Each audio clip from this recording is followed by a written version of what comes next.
আসসালামু আলাইকুম। তো আমরা আবারও চলে এলাম আমাদের ম্যাথমেটিক্স 1 এর চ্যাপ্টার 4 এর যে জটিল সংখ্যা ছিল, জটিল সংখ্যা অধ্যায়ের আমাদের পার্ট 1 এ আমরা কি করেছিলাম? পার্ট 1 এ আমরা করেছিলাম 1 প্লাস ওমেগা স্কয়ার ইকুয়াল 0 এবং ওমেগা কিউব সমান আমরা কি 1 করেছিলাম। ওই 1 সূত্রের সাহায্যে, ওই দুটো সূত্রের সাহায্যে আমরা কি প্রমাণ করেছিলাম? সূত্রের সাহায্যে আমরা প্রমাণ করেছিলাম x square plus y square plus z square equal 6 থেকে আমরা একটা প্রমাণ করেছিলাম।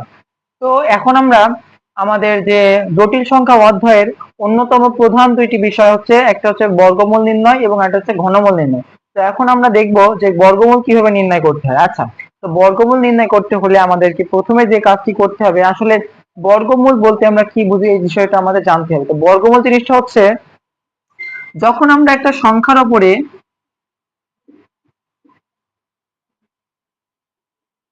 কি একটা সংখ্যা দিয়েছি আমরা 7, 7 এর উপরে যখন আমরা স্কোয়ার করেছি, তো 7 এর উপরে স্কোয়ার মানে কি 7 এর উপরে আমরা বর্গ করেছি, 7 কে বর্গ করেছি। আর বর্গমূল মানে কি? বর্গমূল মানে হচ্ছে এই 7 এর উপরে আমরা যখন রুট ওভার দিব, তখন এটা হবে আমাদের বর্গমূল।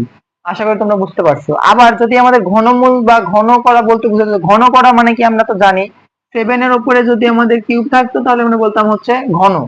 আর যদি এই 7 এর উপরে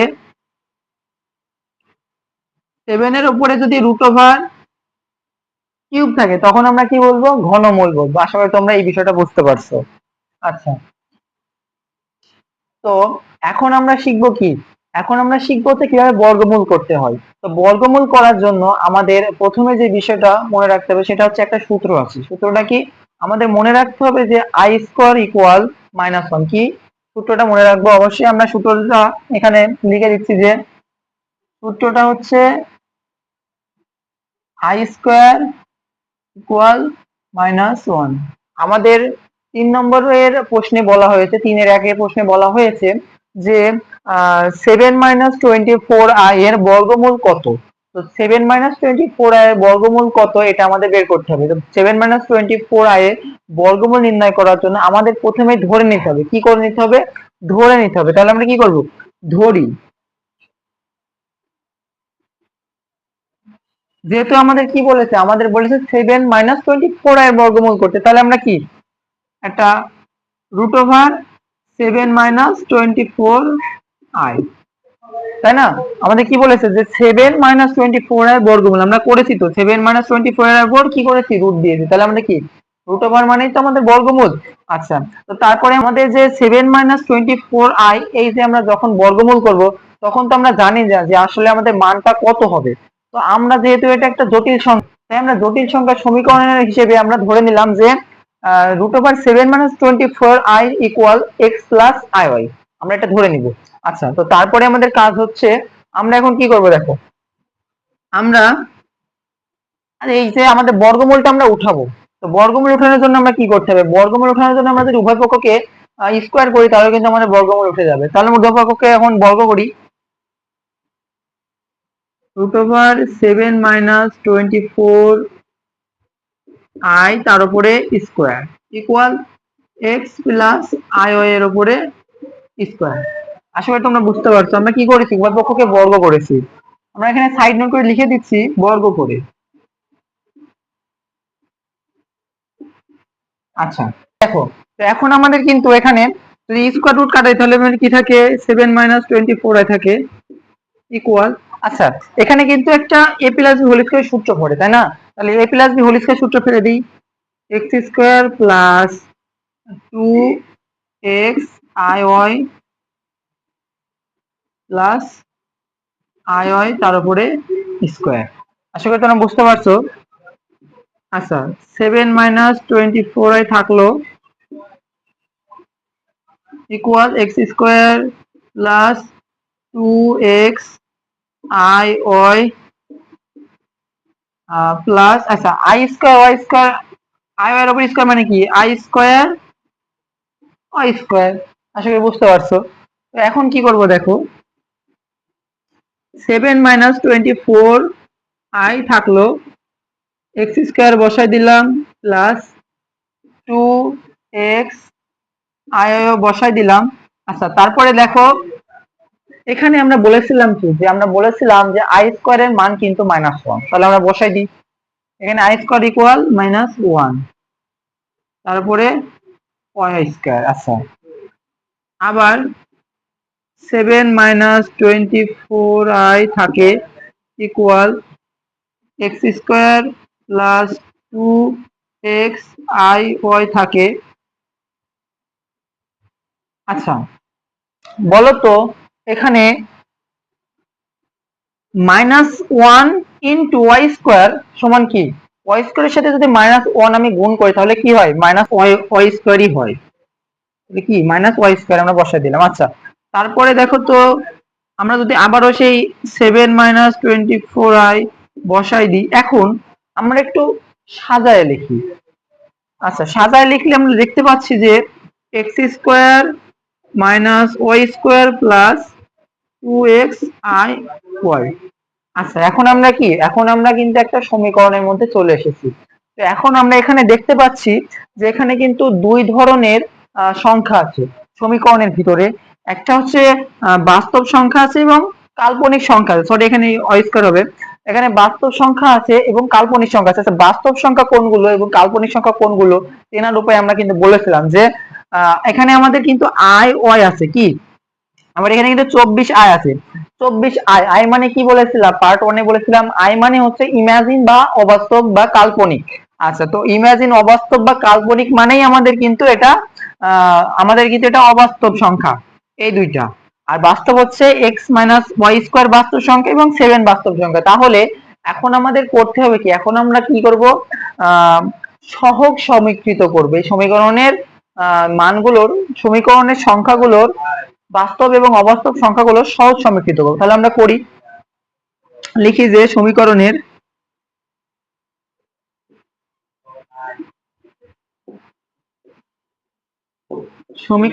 বাস্তব ও কাল্পনিক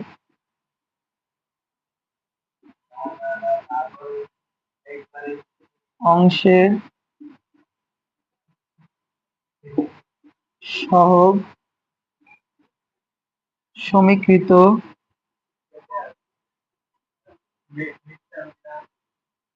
করে পাই। আচ্ছা, তোমাদের এখন প্রশ্ন হতে পারে যে ভাইয়া সহগ সমীকৃত জিনিসটা কি? সহগ সমীকৃত মানে কি? সহগ মানে হচ্ছে আমাদের কি, আমাদের সহগ সমীকৃত মানে কি, আমাদের যে দুই পাশে বাস্তবের সাথে বাস্তব সংখ্যার সাথে আমাদের বাস্তব সংখ্যা যাবে এবং অবাস্তব সংখ্যার সাথে আমাদের অবাস্তব সংখ্যা যাবে। তাহলে কি আমাদের এখানে সমান চিহ্নের দুই পাশেই কিন্তু বাস্তব সংখ্যা আছে, একটা x square minus y square আর এখানে হচ্ছে 7। তাহলে আমরা বাস্তব সংখ্যার সাথে বাস্তব সংখ্যা দিব এবং অবাস্তব বা কাল্পনিক সংখ্যার সাথে কাল্পনিক সংখ্যা দিব। তাহলে আমাদের সহজ সমীকৃত করলে হচ্ছে x square minus y square equal কত হচ্ছে বলতো? বাস্তবের সাথে বাস্তব হলে 7 হচ্ছে, এটা আমাদের 1 নম্বর সমীকরণ। আচ্ছা, তারপরে কি আছে? তারপরে আছে আমাদের হচ্ছে 2x, আইটা কি, আমরা আইটা বলেছিলাম এটা আমাদের হচ্ছে প্রতীক, যে আমরা বাস্তব না অবাস্তব সংখ্যাটি চেনার একটা প্রতীক। এই হিসেবে আমরা কিন্তু আইটা বসাবো না, আমরা বসাবো হচ্ছে 2xy, কারণ এটা হচ্ছে আয়ের সহগ। আয়ের সহগ হচ্ছে এখানে কি 24, কাল্পনিক সংখ্যার সহগ কিন্তু 24। আচ্ছা, এখানে কিন্তু সহগ হচ্ছে 2xy, তাহলে আমরা 2xy ইকুয়াল কি হবে বলতো? 24 হবে।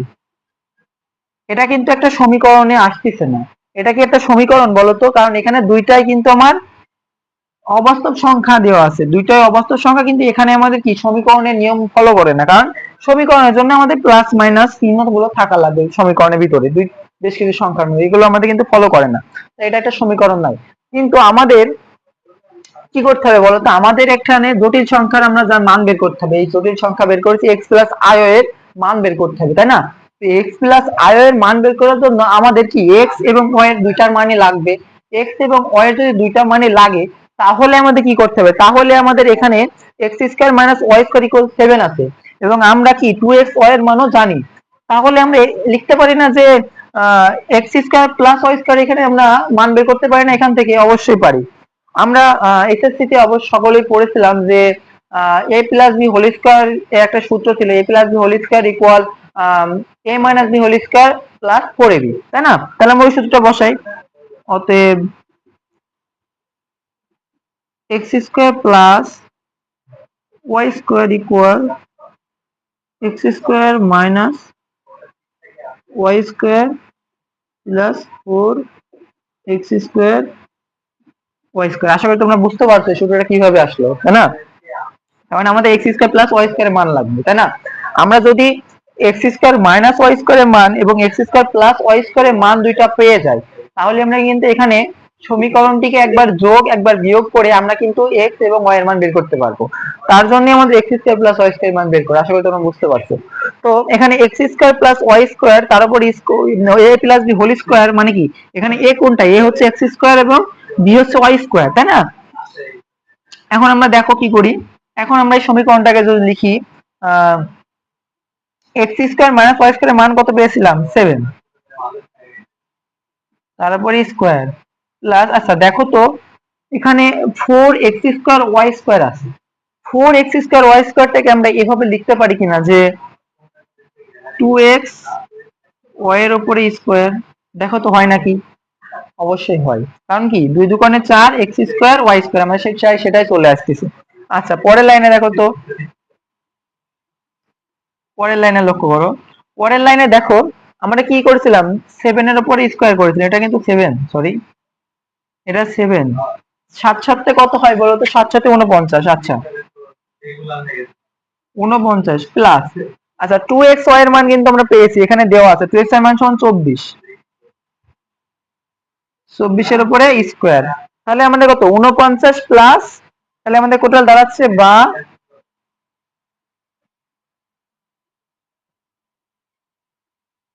আচ্ছা দেখো আমরা এই লাইন থেকে শুরু করতেছি, হ্যাঁ, বা কি, বা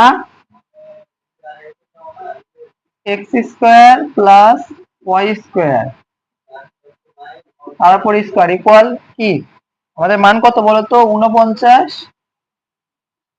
প্লাস, আচ্ছা 24-এর উপর স্কোয়ার মানে কত জানো? 24-এর উপর স্কোয়ার মানে হচ্ছে আমাদের 576। কত বলো, 576। আচ্ছা তো তারপরে আমাদের কি হচ্ছে বলতো, x square plus y square. আমরা এখন এই টোটালটা যদি যোগ করি তাহলে আমাদের কত হচ্ছে বলতো, 576 এবং 49 যোগ করলে আমাদের 625 হয়। তাহলে আমরা একবারে যদি বিষয়টাকে রুট করে দিই, এপাশে স্কোয়ারটা পাঠাই দিই, তাহলে কি 625। তাহলে আমাদের কত হচ্ছে বলতো, অতএব x square plus y square equal 625 কে বর্গমূল করলে কত হয়, 625 বর্গমূল হচ্ছে 25। তাহলে আমরা এটা এখানে 2 নম্বর সমীকরণ পেয়ে গেলাম। আচ্ছা আমরা তাহলে কি দুইটা সমীকরণ পেয়ে গেছি, আমাদের কাজ ছিল দুইটা সমীকরণ বের করা। দুইটা সমীকরণ যখন পেয়ে গেছি, এখন আমরা x এবং y দুইটার মানে পেয়ে যাবো ইনশাল্লাহ। তাহলে আমরা কি করবো, এখন একবার সমীকরণ দুইটাকে যোগ করবো একবার বিয়োগ করবো। তাহলে আমরা সমীকরণ দুইটাকে প্রথমে যোগ করি। আমরা লিখবো 1 ও 2 নম্বর সমীকরণ যোগ করি।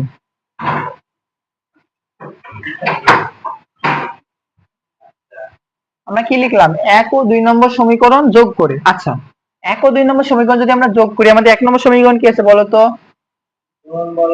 X square minus y square equal 7। 2 নম্বর সমীকরণ কি আছে, 2 নম্বর সমীকরণ আছে আমাদের x square plus y square equal 25।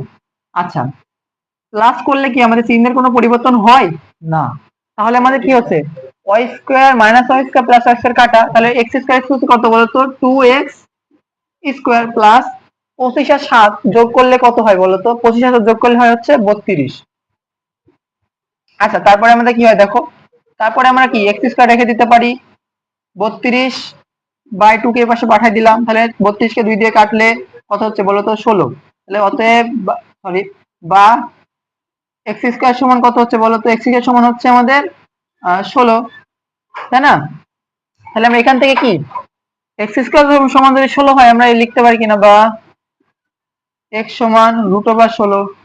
তাহলে আমাদের কত বলতো, অতএব এক্স সমান 16কে রুট করলে কত হয় বলো তো, +-4।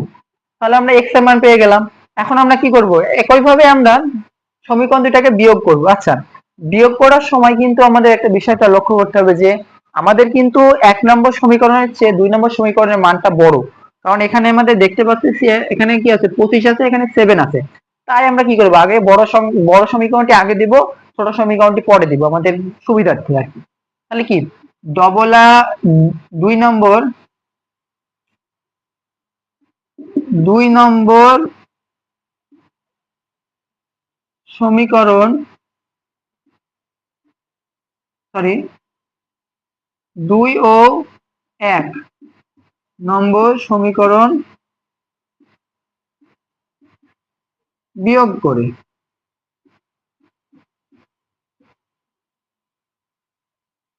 কি করলাম আমরা, 2 নম্বর সমীকরণ ও 1 নম্বর সমীকরণ বিয়োগ করে পাই। আচ্ছা, বিয়োগ করলে আমাদের কি দাঁড়ায় দেখো, 2 নম্বর সমীকরণে কি দেওয়া আছে, x² প্লাস y² ইকুয়াল 25, আর 1 নম্বর কি আছে x² মাইনাস y² ইকুয়াল 7। আচ্ছা, মাইনাস যদি আমরা বসাই, আচ্ছা দেখো তো আমাদের কি মাইনাস যখন আমরা করি তখন আমাদের কিন্তু চিহ্নের পরিবর্তন হয়। তাহলে আমাদের কি এখানে আছে কি, x এর আগে কিছু আছে, নাই, তার জন্য মাইনাস, y এর আগে মাইনাস আছে তাহলে প্লাস, 7 এর আগে কিছু নাই তার মানে কি মাইনাস, তাহলে কি -x² plus -x² plus x² কাটা গেল, তাহলে আমাদের কি থাকতেছে বলতো, 2y² ইকুয়াল, আচ্ছা 7 এর মধ্যে যদি 25 মাইনাস করি তাহলে আমাদের কত হয়, 7 এর মধ্যে 25 মাইনাস করলে আমাদের দাঁড়াচ্ছে হচ্ছে 18। আচ্ছা, বা y² ইকুয়াল 18/2, তাহলে আমাদের কি হচ্ছে 9, বা y² ইকুয়াল 9, বা y থাকলো, রুটটা আমরা ডানে পাঠিয়ে দিলাম, তাহলে 9 কে রুট করলে কত হয় বলতো, অতএব y ইকুয়াল +-3। আমরা কি x এর মান এবং y এর মান দুইটাই পেয়ে গেছি। আমাদের x এর মান কত হয়েছে, আমাদের x এর মান পেয়েছি +-4, এবং y এর মান কত পেয়েছি, y এর মান পেয়েছি +-3। তো এখন আমরা কি করব, এখন আমরা ওই যে জটিল সংখ্যার যে সমীকরণ ছিল আমাদের x প্লাস আই ওয়াই, ওই x প্লাস আই ওয়াই আমরা x এর মান এবং y এর মান বসাই দিব। তাহলে আমাদের কি, আমরা √7-24i এর আমরা কি বর্গমূল পেয়ে যাব। আচ্ছা, তাহলে আমরা এখন ধরি যেখান থেকে লিখেছিলাম প্রথম লাইনটা আমরা এখানে বসাবো, √ অতএব √7-24i ইকুয়াল, আচ্ছা x এর মান কত বলো তো, এখানে x এর মান হচ্ছে +-4 প্লাস i, তারপরে কত বলো তো, y এর মান হচ্ছে +-3। আচ্ছা, তারপরে দেখো তো এরকম হয় নাকি, এখানে কি, এখানেও প্লাস মাইনাস আছে, এখানেও প্লাস, আমরা যদি প্লাস মাইনাস কমন নেই তাহলে দেখো তো কত থাকে, 4 +i3। ক্লিয়ার, এটাই আমাদের অ্যান্সার। তাহলে আমাদের কি, তাহলে আমাদের 7-24i, যে তোমরা এটাও লিখে দিতে পারো অথবা এটাও লিখলেও হবে, সমস্যা নাই। তাহলে আমাদের কি √7-24i এর যে বর্গমূল করে আমাদের মান কত পাইলাম, আমরা মান পেলাম হচ্ছে +-4 + i3, তাই না, এটাই আমাদের কিন্তু অ্যান্সার। আচ্ছা, তো মোটামুটি বর্গমূল নির্ণয়ের নিয়ম এটাই ছিল, আশা করি তোমরা বুঝতে পারছো। তারপরে কারো যদি বুঝতে সমস্যা থাকে কমেন্ট বক্সে কমেন্ট করো, তোমাদের সমস্যার সমাধান করার জন্য চেষ্টা করবো ইনশাল্লাহ। আজকে এই পর্যন্ত, আবারও দেখা হবে পার্ট 3-তে। তো নেক্সট ক্লাসের জন্য সবাই প্রস্তুতি নিও। আসসালামু আলাইকুম, আল্লাহ হাফেজ।